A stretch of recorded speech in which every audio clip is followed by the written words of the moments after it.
Hello, and welcome to another episode of our Swift programming series. Today, we will focus on data types, the foundation of variables and constants in Swift.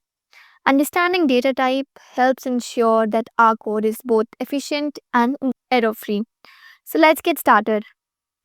Data types. What are data types?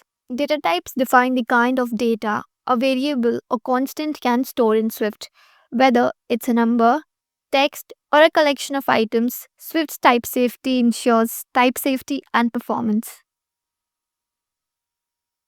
Basic data types. Integers.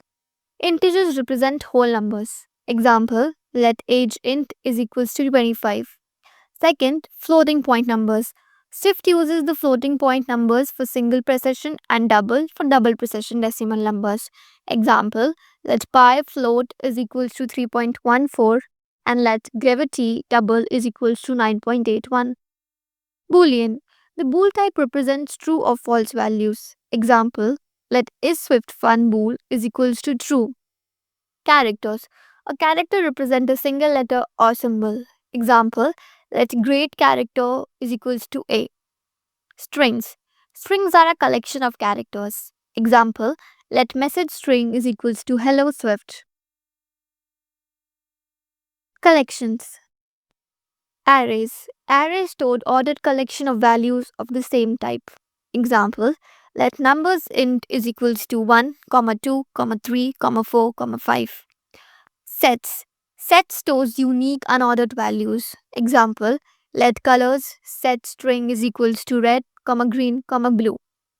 Dictionaries. Dictionaries store key value pairs. For example, let student grades string is equals to Alice A, Bob B. Optional types. Optionals handle the absence of a value gracefully in Swift. They use question mark to declare an optional type. Let's see an example. Where nickname string question mark is equals to nil, nickname is equals to Swifty. Advanced data types. Tuples. Tuples group multiple values of different types into a single compound value. For example, let HTTP response int, string is equals to 404, not found.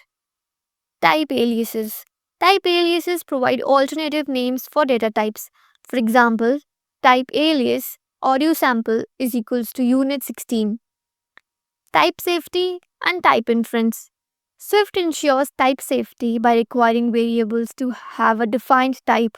However, thanks to type inference, Swift can infer the type automatically. Let's take a look at the example. Let city, New York, Swift infers string. Let score is equals to 100. Swift automatically infers int. And there you have it, an overview of Swift's data type. From simple integers to complex collections, understanding these types will help you write more effective Swift codes. If you found this tutorial helpful, give us a like and subscribe for more Swift tutorials.